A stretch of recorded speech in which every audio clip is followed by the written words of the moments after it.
Hello everyone, how you all. I think आप सब बढ़िया होंगे। एंड आज का हमारा जो वीडियो टॉपिक है या फिर वीडियो लेक्चर का टॉपिक है वो है लॉज ऑफ मोशन का पार्ट 2।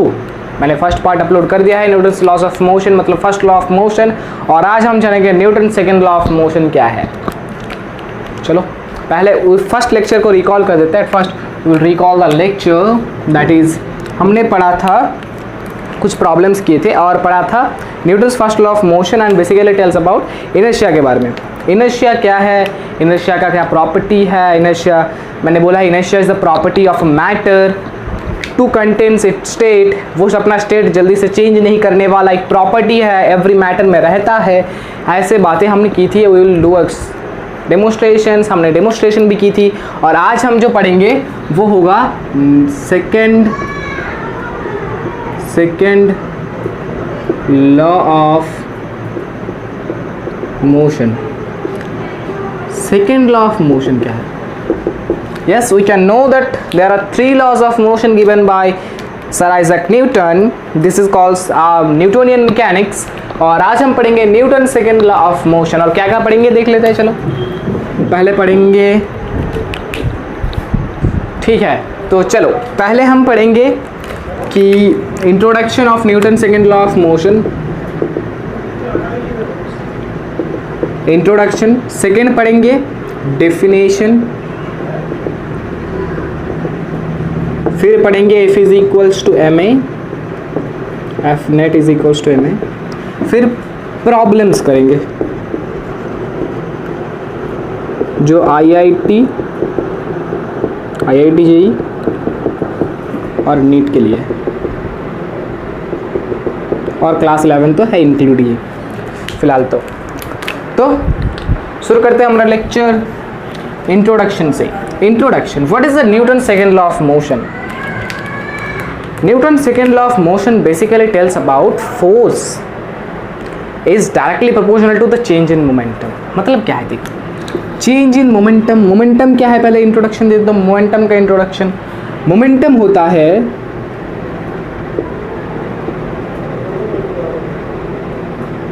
होता है मोमेंटम को पी से रिप्रेजेंट किया जाता है। Momentum is nothing but the product of the mass and velocity. Mass और वेलोसिटी का जो प्रोडक्ट है ना वही मोमेंटम है। सो हम लिख सकते हैं P is equals to M V, जहाँ पे P is a vector quantity. तो हमने लिखा है momentum means P is equals to M V, the product of the mass and velocity. क्या है? मास एंड वेलोसिटी का जो प्रोडक्ट है वही मोमेंटम है। अब चलो इसके बारे में और थोड़ा बात करते हैं। मान लो मेरे पास एक कार है, या कार टुचुक करके जा रहा है। ऐसे कार है, ये जा रहा है, इसका कुछ मास है, इसका मान लेते हैं कुछ मास है, इसका मास है 200 kgs। वाह, ये एक बहुत बढ़िया सा BMW कार है जिसका मास है 200 kgs। और इसका कुछ वेलोसिटी है जो है 30 मीटर्स पर सेकेंड। इसका कुछ वेलोसिटी है, इसका मास है।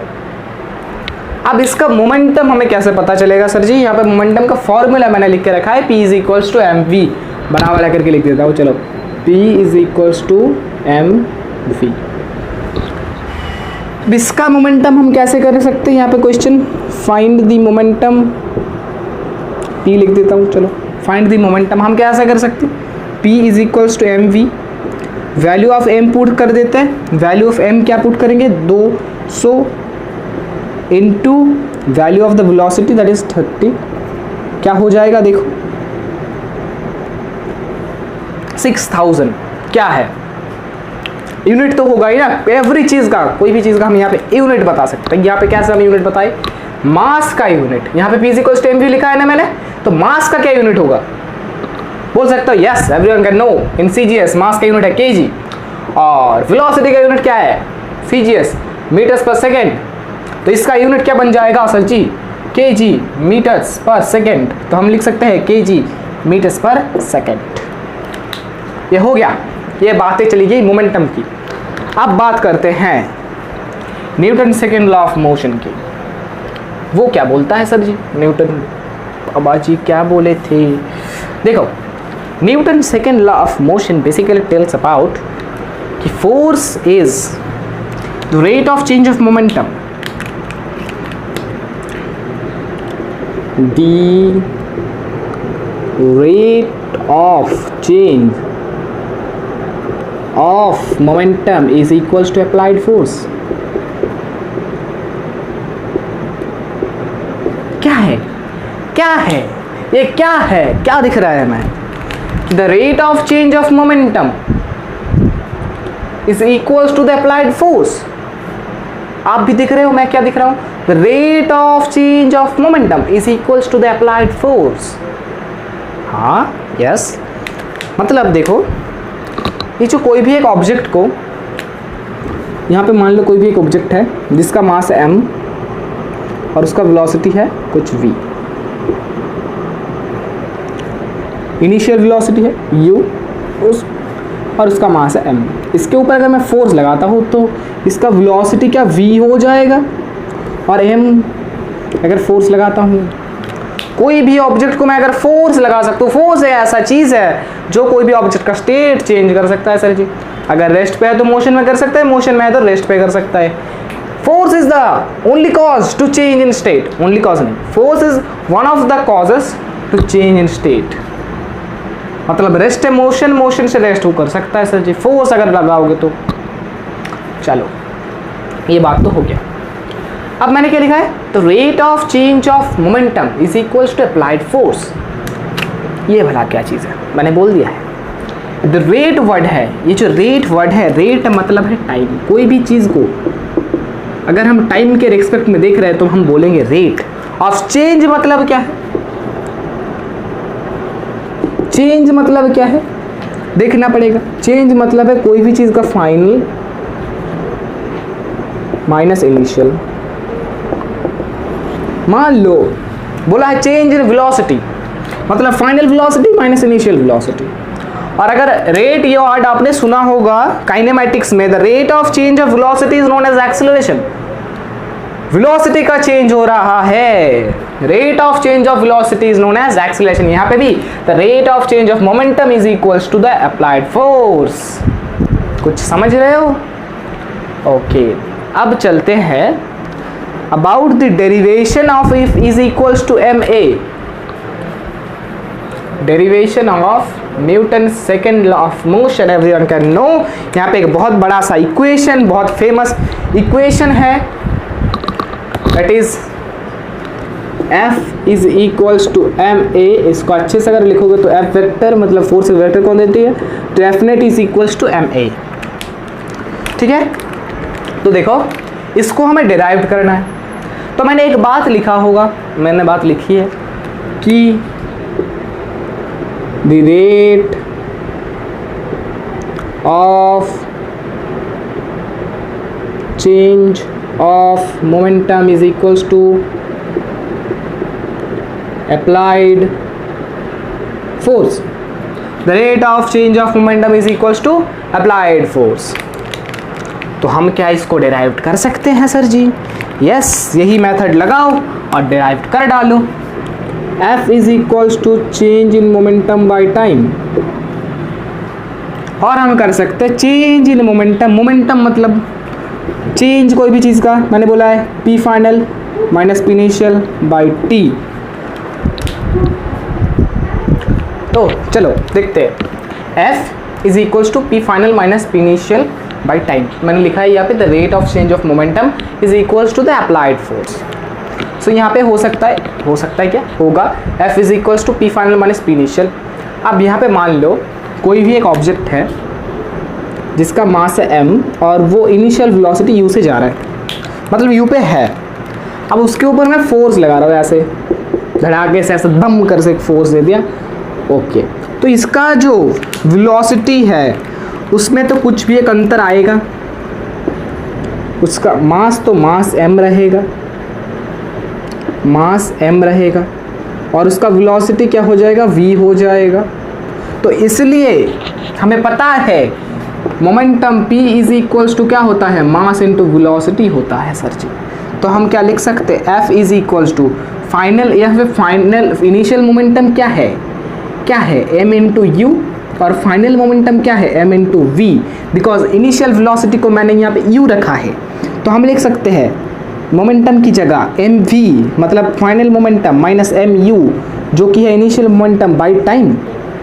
एक चीज़ हमें यहाँ पे दिख रहा है, अगर मैं m को कॉमन लेता हूँ, if I will common the m then find पाएंगे f is equals to m common v minus u बराबर में t।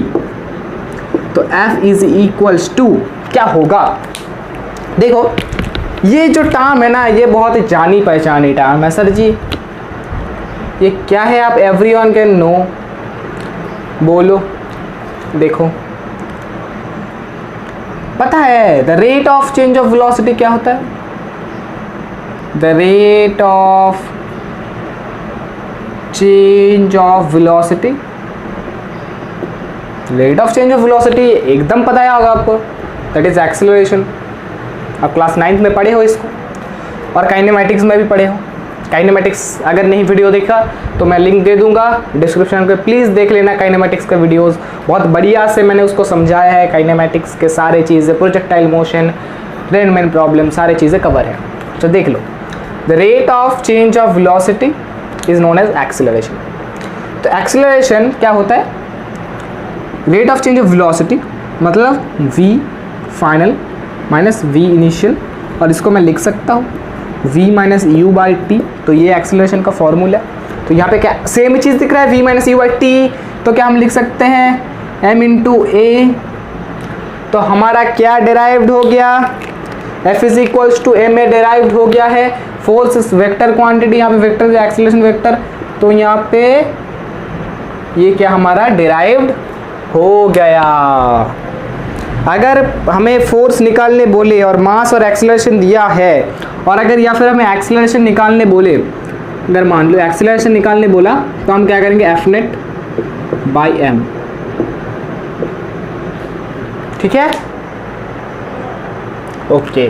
तो अब हम चलते हैं, जो हमारा तीसरा पार्ट था वीडियो का वो था numericals.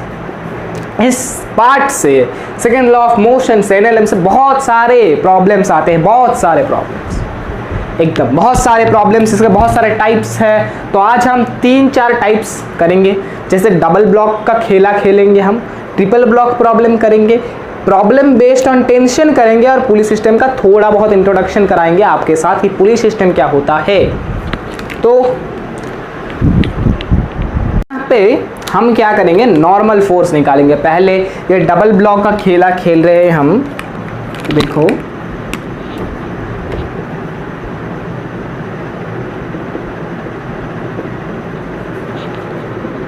Double block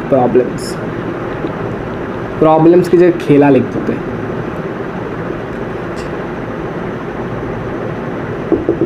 double block का खेला हम डबल ब्लॉक के साथ खेलेंगे।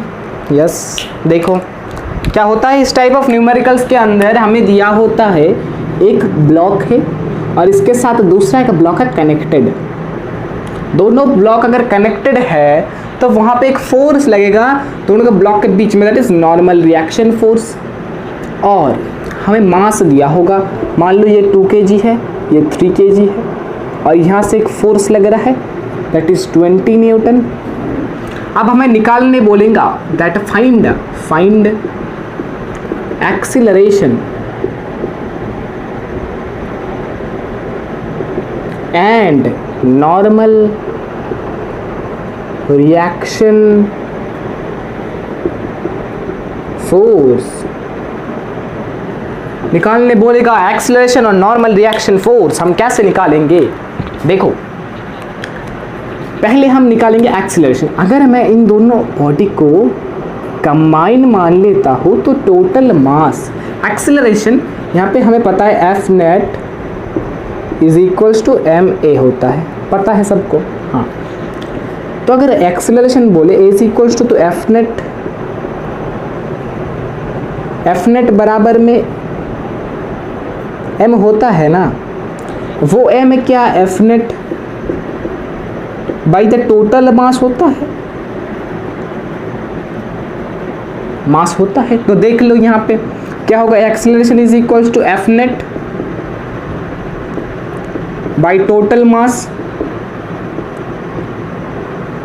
तो एक्सेलरेशन इज इक्वल्स टू क्या होगा, एफ नेट क्या है 20 है। अगर इधर कोई फोर्स होता तो माइनस हो जाता है, और यहाँ पे पूरा सिस्टम इधर मूव करेगा बिकॉज जो 20 न्यूटन का फोर्स है उसका डायरेक्शन ये है।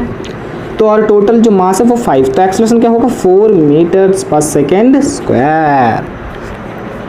एक्सेलरेशन हमारा एक आंसर आ गया। अब दूसरा आंसर क्या बोला गया है कि find the normal reaction force. अब उसको कैसे सॉल्व करें सर, देखो यहाँ पे एक ब्लॉक का FBD ले लो। अगर इसका लोगे तो बहुत सिंपल हो जाएगा चीज़। यहाँ पे FBD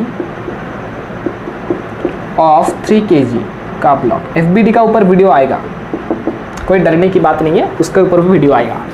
3 kg, तो 3 kg ब्लॉक यहाँ पे मान लेते हैं। इसके इधर से कोई फोर्स नहीं है, नो फोर्स आर हियर, और इधर से एक फोर्स है, दैट इज नॉर्मल रिएक्शन। तो हम क्या डायरेक्ट लिख सकते हैं, N is equals to 3 into 2, because एक ही फोर्स, एक ही फोर्स लग रहा है जो है नॉर्मल। तो हम लिख सकते हैं normal reaction is equals to mass into acceleration. तो हमारा N निकल के जो आ जाएगा वो है 12 न्यूटन आएगा। अब इसको पकड़ के भी कर सकते हैं, FBD ऑफ 2 kg ब्लॉक, इसको पकड़ के भी कर सकते हो।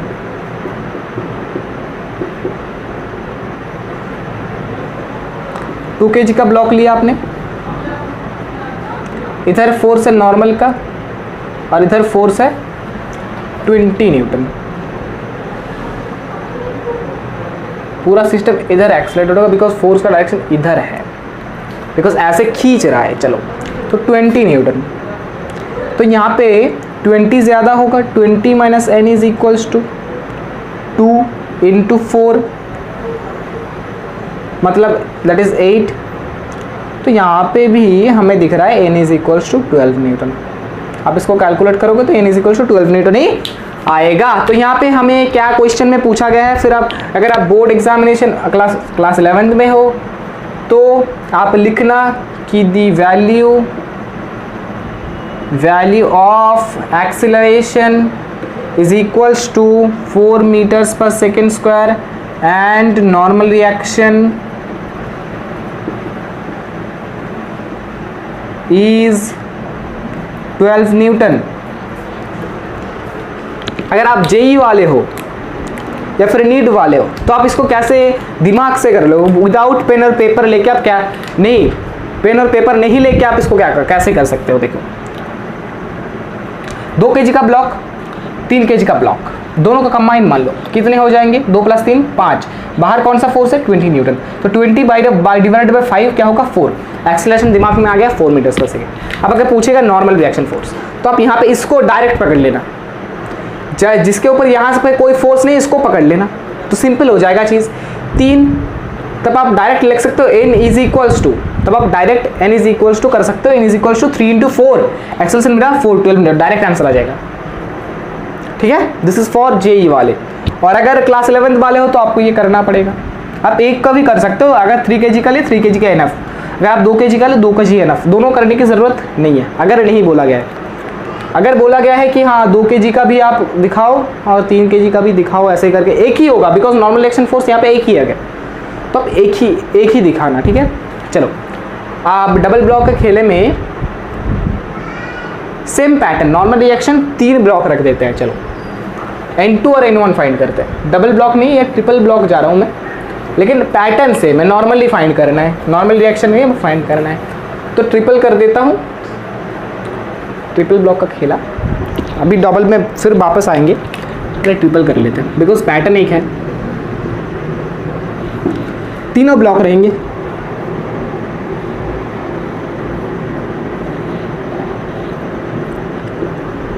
तीनों एक दूसरे का साथ कनेक्टेड, तो N1 यहाँ पे होगा, यहाँ पे क्या होगा N2।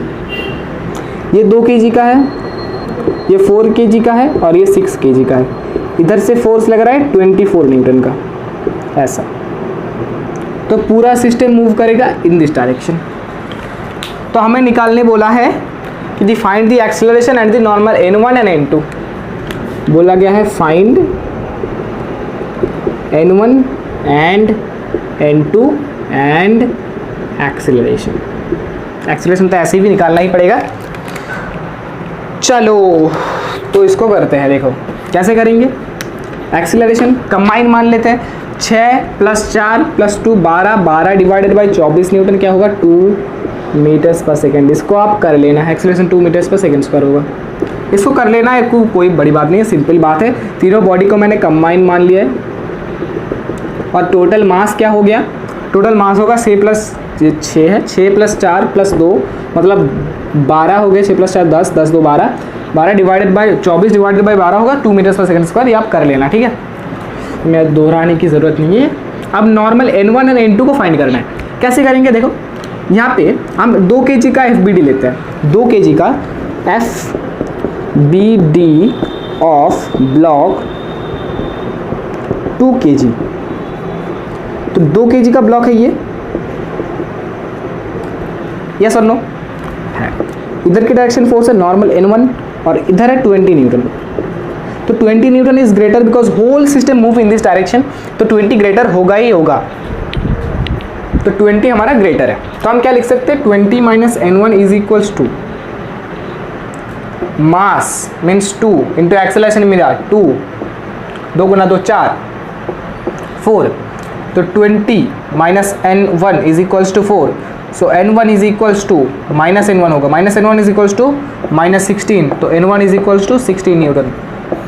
n1 का वैल्यू आ गया 16 न्यूटन। आया कि नहीं आया, देख लो एक बार फिर से मैं बोल रहा हूँ इसको। FBD of the block 2 kg आपने लिया, इधर 20 न्यूटन का फोर्स है, ये n1 इधर नॉर्मल रिएक्शन पहला नॉर्मल रिएक्शन ये वाला है और पूरा सिस्टम इधर मूव कर रहा है, ये वाला फोर्स ज़्यादा है। तो हम क्या कर सकते हैं, सॉरी यहाँ पे 24 होगा, 24 न्यूटन, 24। तो क्या हो जाएगा यहाँ पे 24 - n1 is equals to 4, 24 - n1 is equals to 4। तो जो होगा हमारे पास n1 is equals to 20 newton, ठीक है, n1 is equals to 20 Newton. अब क्या हो रहा है देखो, 24 - n1 is equals to 2 × 2 4, 24 - n1 is equals to 4 हो गया। तो हम n1 को लिख सकते हैं 20 न्यूटन, n1 हो गया हमारा 20 न्यूटन। अब फाइंड करते हैं n2, जो हम 6 kg ब्लॉक से डायरेक्ट निकाल सकते हैं। n2 is equals to nothing but 6 into क्या है एक्सेलरेशन 2, तो n2 is equals to nothing but 12 newton. अब अगर आप इस ब्लॉक को, अगर आप इस बीच वाले ब्लॉक को लेते हो तो उसका FBD हो जाएगा कुछ ऐसा 4 kg, इधर लगेगा n2 और इधर लगेगा n1। n1 का वैल्यू यहाँ पे पुट कर दो, देखो कौन सा ज़्यादा है n1 - n2 is equals to 4 × 2 8 हो जाएगा। n1 का वैल्यू हमने क्या निकाला था 20 - n2 is equals to 4 × 2 -n2 is equals to -12। n2 का वैल्यू हो गया 12, यहाँ पे भी देखो n2 का वैल्यू 12, n2 का वैल्यू 12 और n1 का वैल्यू आया 20। ये ट्रिपल ब्लॉक प्रॉब्लम है, एक साथ कनेक्टेड नॉर्मल फोर्स आपको निकालने बोलेगा। अब तीसरा प्रॉब्लम हम जो करेंगे वो होगा हमारा स्ट्रिंग रिलेटेड, मतलब प्रॉब्लम बेस्ड ऑन स्ट्रिंग। अब अगर बोला है problem based on string,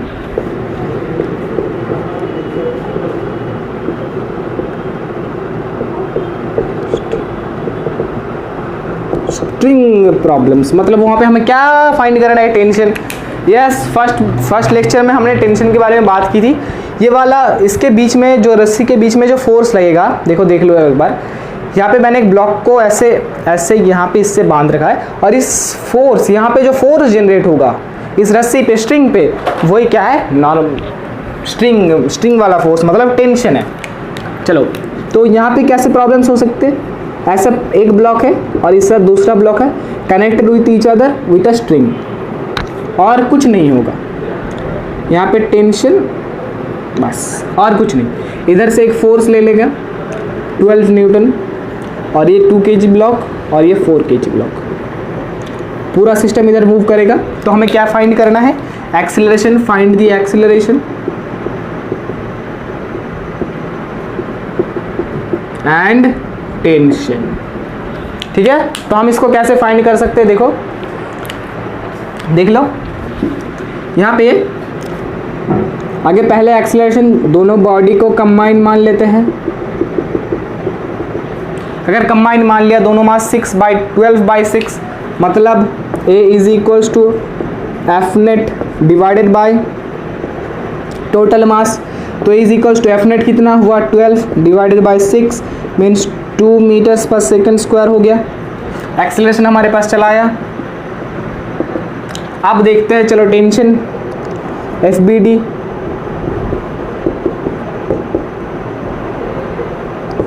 FBD of 2 kg block क्या होगा। FBD ऑफ 2 kg ब्लॉक क्या होगा, देखो ऐसे 2 kg को मैंने लिया और इधर से फोर्स होगा टेंशन, इधर से कोई नहीं, तो T is equals to 2 into 2 means T is equals to 4 newton. अब इसका अब एक निकालने से ही हो जाएगा, दूसरा मैं ऐसे ही निकाल रहा हूँ आपको दिखाने के लिए। ऐसा 4 kg का ब्लॉक, इधर है 12 न्यूटन और इधर है टेंशन 12 न्यूटन माइनस टी, मतलब 12 न्यूटन ज़्यादा है टेंशन से, इसलिए मैंने लिखा है 12 minus T is equals to 4 into 2, तो T is equals to 4 newton हुए ना, हो गए। तो ये ऐसा खेल रहता है प्रॉब्लम बेस्ड ऑफ स्ट्रिंग में। ऐसा आपको करने बोलता है कि हाँ आप यहाँ पे टेंशन निकालो, आपको मास दोनों दिया होगा, एक फोर्स दिया होगा और दूसरा यहाँ पे भी एक फोर्स हो सकता है ऐसे। चलो उसको भी एक प्रॉब्लम, उससे रिलेटेड एक प्रॉब्लम देख लेते हैं। सेम प्रॉब्लम रहेगा, रुको सेम प्रॉब्लम, सिर्फ मैं यहाँ पे एक ऐड कर देता हूँ फोर्स। यहाँ पे फोर्स मैं यहाँ पे 24 न्यूटन कर देता हूँ, 43 न्यूटन कर देता हूँ और यहाँ पे 24 न्यूटन कर देता हूँ और कुछ नहीं डिफरेंट। और यहाँ पे 10 + 2 कर देता हूँ, चलो 10 kg कर देता हूँ उसको और ये 2 kg, ठीक है। चलो अब कैसे यहाँ पे कैसा करेंगे हम, कैसा खेला होगा यहाँ पे देखो। पता है क्या, दोनों बॉडी को कंबाइन मानना है, मतलब 12 20 48 एफ नेट क्या होगा 48 माइनस 24 मीन्स 24 न्यूटन होगा या फिर नहीं होगा। और यहाँ पे टोटल मास 12, तो हम क्या कर सकते हैं, acceleration is equals to 24 divided by 12, acceleration 2 metres पर सेकेंड स्क्वायर हो गया। अब हमें टेंशन कैसे निकालना है, देखो 2 kg का ब्लॉक को लेते हैं, चलो 2 kg block, FBD of 2 kg block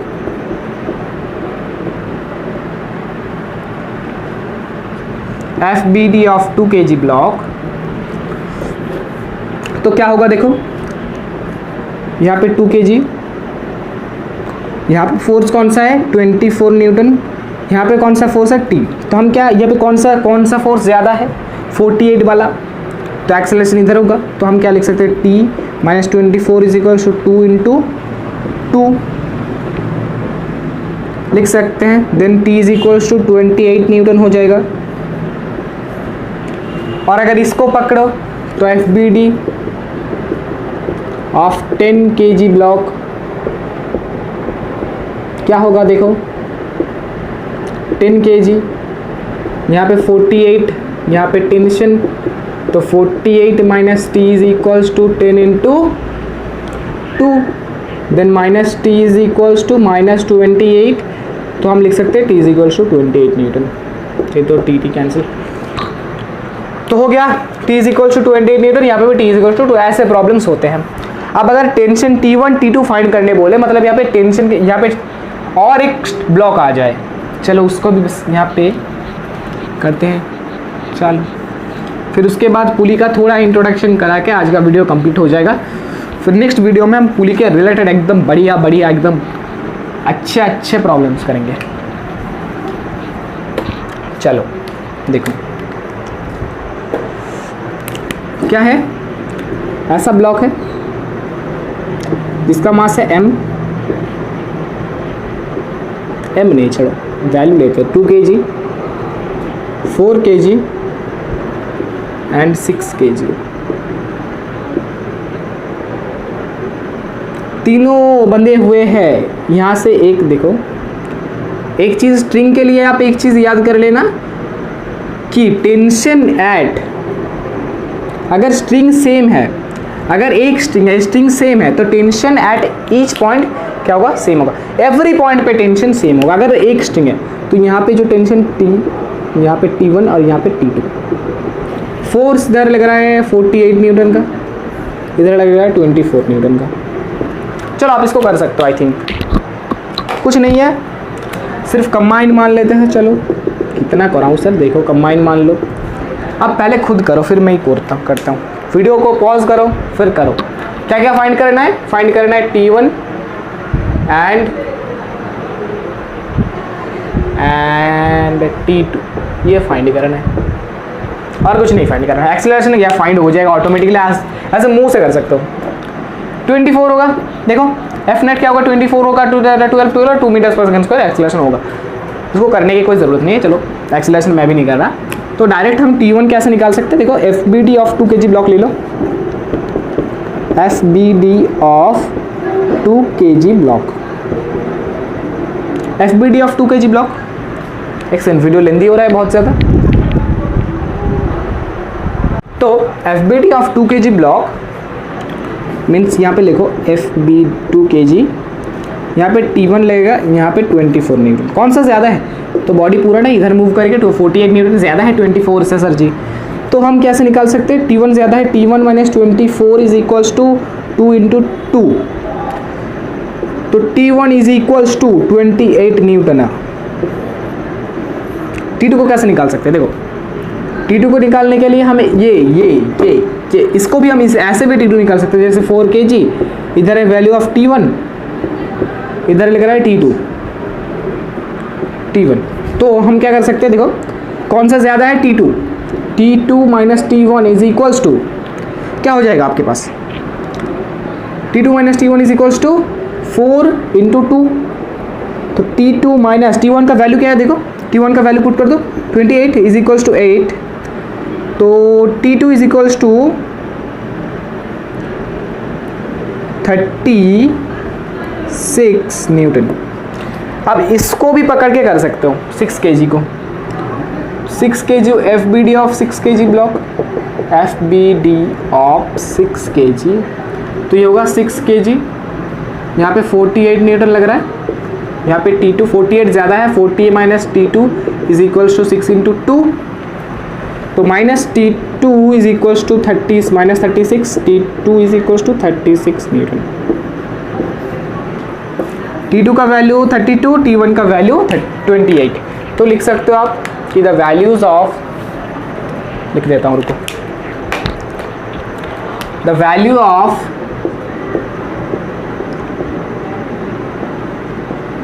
T1 that is 28 Newton and T2 का जो वैल्यू है वो 36 न्यूटन। हो गया, एकदम सिंपल प्रॉब्लम, एकदम ज़बरदस्त सिंपल प्रॉब्लम। अब पुली के बारे में थोड़ा इंट्रोडक्शन करके आज का वीडियो एंड करते हैं। चलो, क्या इंट्रोडक्शन सर, हमने तो देखा है पुली क्या है, देख लो फिर से।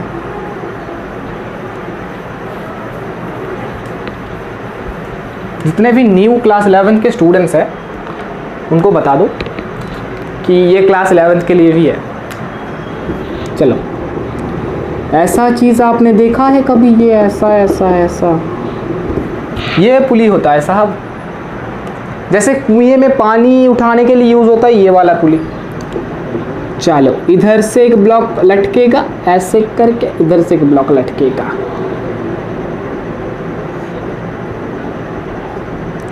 अगर एक का मास है 2m और इसका मास है m, ये नीट में पूछा गया है क्वेश्चन। जितने भी नीट मेरे बच्चों पार्टी है, जितने भी मेरे वीडियोस नीट के लिए देख रहे हो, उसको मैं बता दूं कि ये क्वेश्चन नीट में पूछा गया है 2020 में। अब प्लीज़ क्वेश्चन पेपर को देखो। तो इसके नीचे जो फोर्स लगेगा 2mg, यहाँ पे टेंशन फोर्स है T, बिकॉज सेम स्ट्रिंग है तो टेंशन हर जगह क्या होगा, सेम होगा।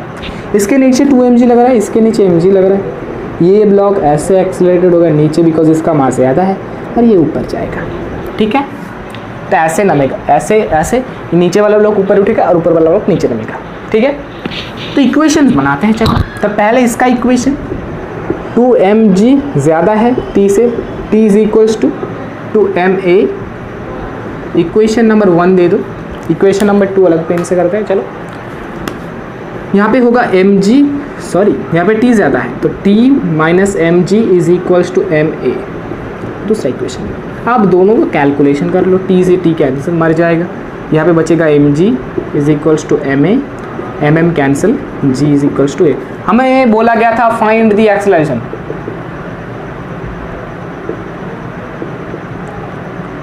ऑप्शंस दिए हैं। पहला हमारा रिजल्ट यहाँ पे आ गया, छोड़ दो। ऑप्शन दिया है g मीटर्स पर second square, g by 4 metre per second square, g by 3 metres पर सेकेंड स्क्वायर, और चौथा है नन ऑफ दीज। तो हमारा कौन सा राइट आंसर आ गया? a is equals to g। तो g मीटर्स पर सेकेंड स्क्वायर मतलब option number a is our right answer. ये था थोड़ा एकदम बेसिक बात है, ये नीट का क्वेश्चन है, नीट का क्वेश्चन, नीट 2020 का क्वेश्चन, नीट 2020 का ये क्वेश्चन है, ठीक है। आई होप ये वीडियो आपको पूरा हेल्पफुल है, ये वीडियो आपको पूरा एंजॉय करे। If I go liking the video, then please share to friends and don't forget to subscribe the channel. That is my request. And if are you new my channel, then please subscribe and share with your friends. Thank you. Bye bye. Take care. Stay at home. Stay motivated. Stay safe. Thank you. Bye bye.